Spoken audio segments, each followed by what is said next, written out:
Live trained.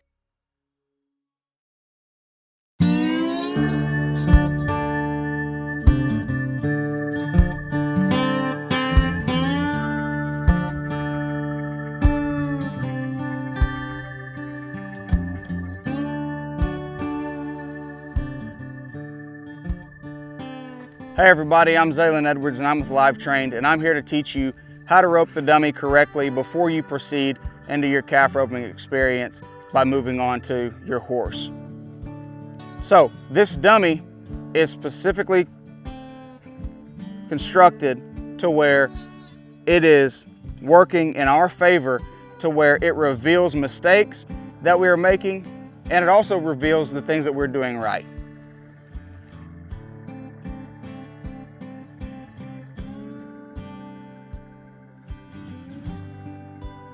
So when we go to rope this dummy, we want to have only one coil in our left hand, and then we have our loop in our right hand.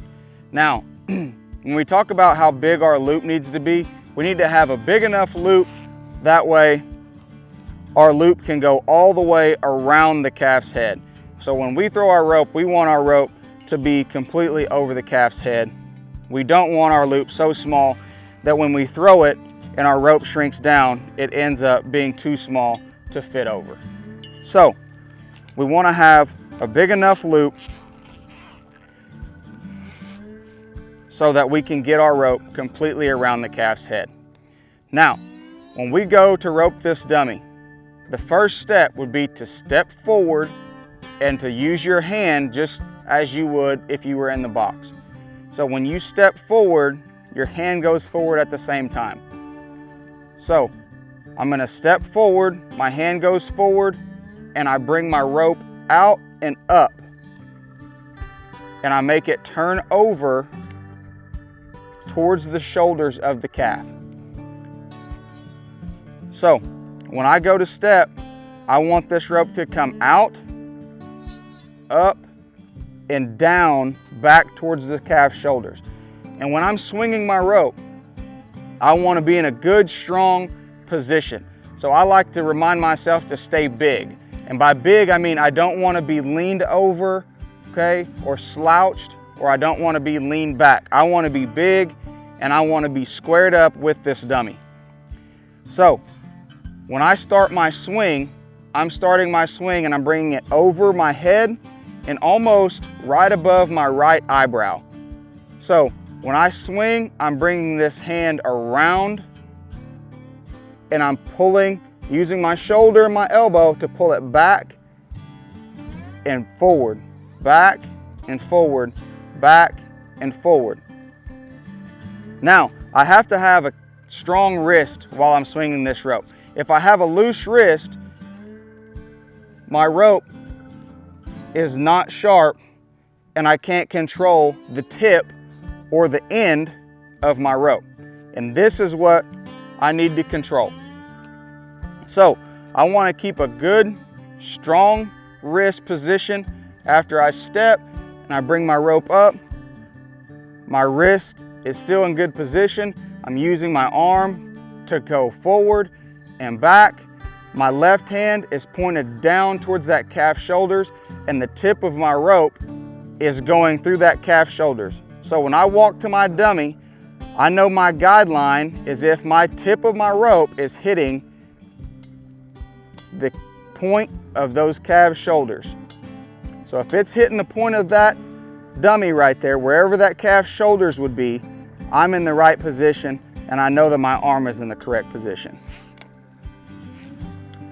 Now, when I go to throw my rope, I don't want to just lay my arm out there and try to float this loop to it. I have to stay big and stay strong and use my arm, so when it comes around, my throw is just a continuous part of my swing. So when I throw, it looks just like my swing. I just don't finish my swing and I complete my throw down through that calf's neck and shoulders. So the completed dummy roping would look just like this.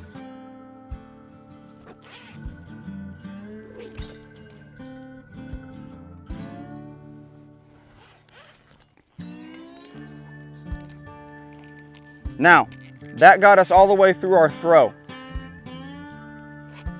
When we talk about the whole run being set up, we have to talk about getting our slack. So when we get our slack, we want to rope this dummy, and after we throw, our right hand, our throwing hand, comes directly to our left hand. The rope gets pulled out of our left hand by our right hand and right down beside our hip to where it comes tight around the calf's neck. Now, from here, there are a few different things that you could do and a few different drills that we can do. I like to call it the V drill. So if I make a V with my arms, I can go one of three directions. I can go out, I can go up the middle, or I can go inside. And the reason that we do this is to determine what we need to do with our calf after we would rope it and be ready to dismount and go tie it down. So after I've pulled my slack, I'm gonna start with the outside part of my V, and I'm just gonna pull my slack and I'm gonna do what we call pitching it. I'm gonna pitch it up and out away from my body and away from the calf at the high point of that V. So when I get right here, I'm pitching this slack out and up, and I'm gonna let it go at the very top where my hand reaches out. Just like so. And the same thing for the middle. If I want to pitch my slack right up the middle and get that fall for my calf, I'm gonna take my slack and I'm gonna pitch it right up as high as I can get it, up the middle. So it gets a little bit different when we're talking about pitching our slack to the inside. When we pitch our slack to the inside, we have to bring it up and make sure it gets over the calf's back and all the way on the left side. So how we do that is it's the same motion as going straight back up the middle, but we're just gonna throw it and let our arm come across our body and let that rope fall to the inside. So the object is to get this eye of this rope right here to flip over the calf's neck to this side. That way it switches our calf around like this. Our calf will come around like this. Now if it was on the outside, that eye would make the calf turn to the right, but we want it to turn to the left right here. So again, when we pitch this slack, we're going up and over to the other high point of the V. So when we come up, we're going up and over to the high point of that V, and we will let it go at the top. So when I pull this slack, it should look like this. I pull my slack tight and I bring it up and over, and it falls directly down in the position that I need it to fall in.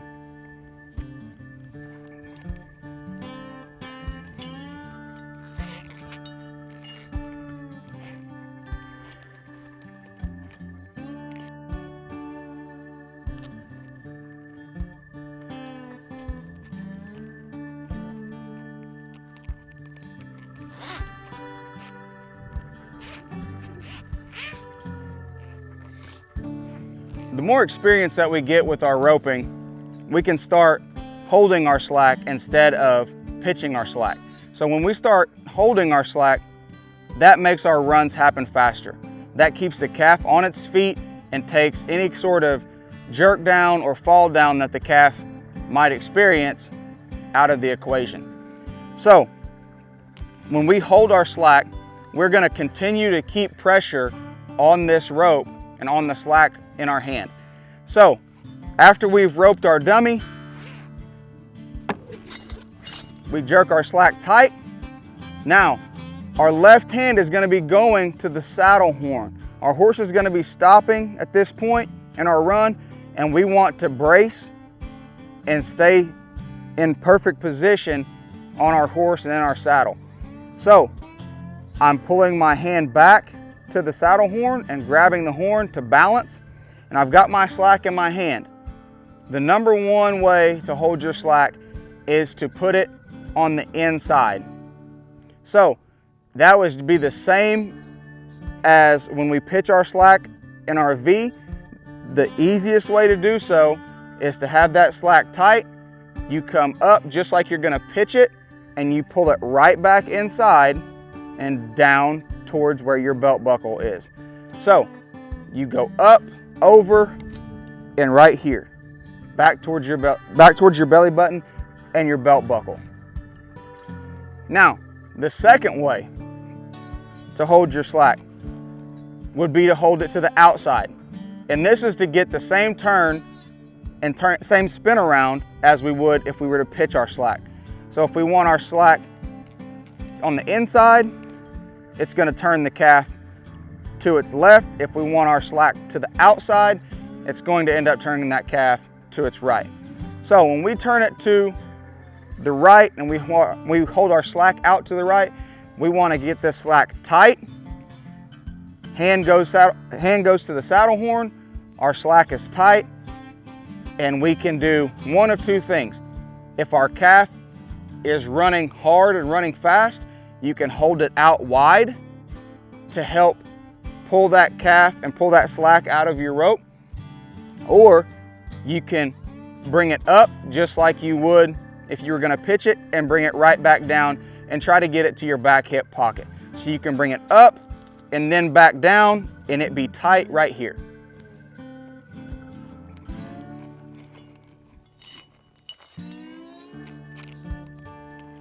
So going through a few fast-paced runs on the dummy, I'm gonna go through each of them. I'm gonna go through pitching all the way through the V's, and then holding my slack inside as well as out.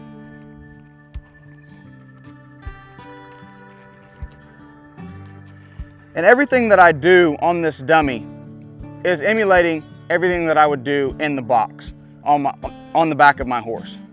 So I like to pretend that I'm backed in the box.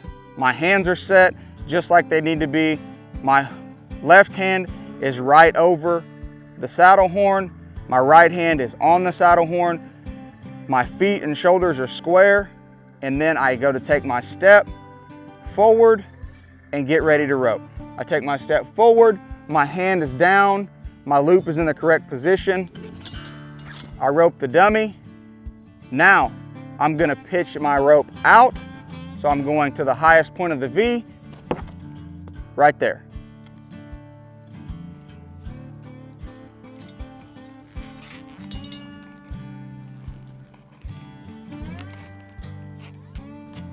Now the same thing in going right back up the middle. We step, we're in the right position, rope the dummy, we're gonna shoot it straight up, back up the middle.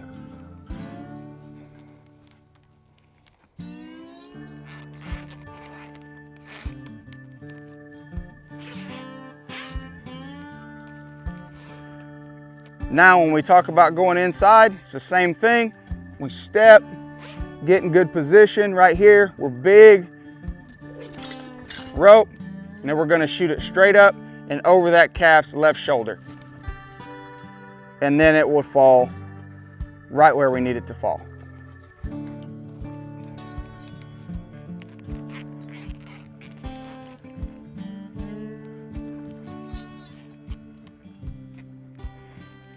Holding your slack to the inside would look just like this. We're in good position, start, arm is in good position, left hand is in good position. We rope, we bring it up and inside.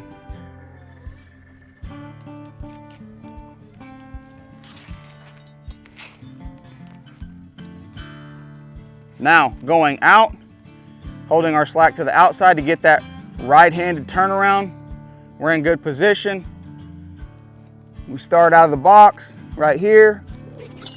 We rope. We're gonna go up and back down to our hip pocket here.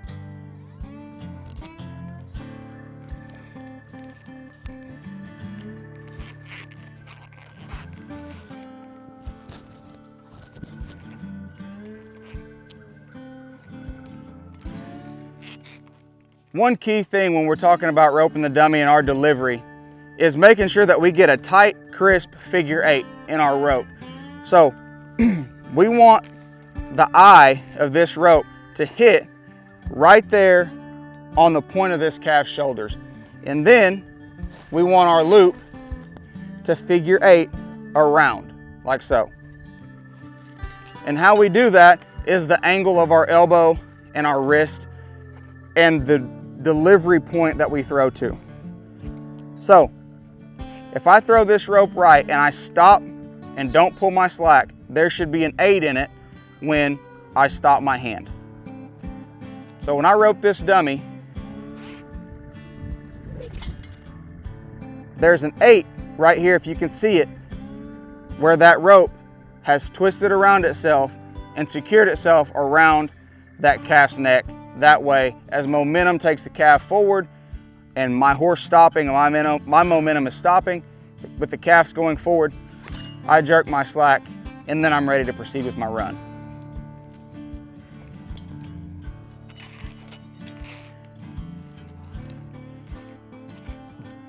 Now I will show you the difference in between having your tip down going towards that calf's shoulders versus lifted up and going up flat.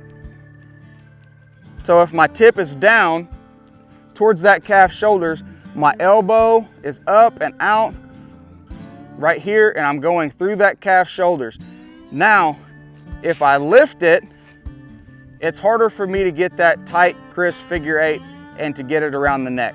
So if my tip of my rope is up here flat and my elbow is down, then when I throw my rope, it skips off the front of the head and doesn't give us that good clean catch that we're after.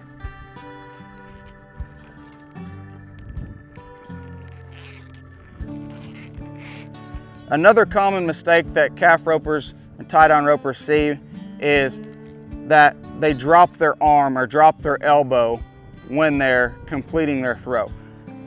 And what I mean by that is when we step up and we're in good position, we don't want to drop our elbow down to deliver. When we do that, it causes our rope to fall and there's no action on our rope.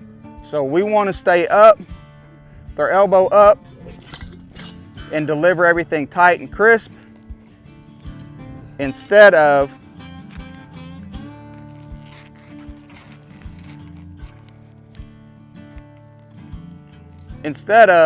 bringing everything up and having great position and then bringing our elbow down to throw, and it gives you a flat loop that doesn't have any action on it.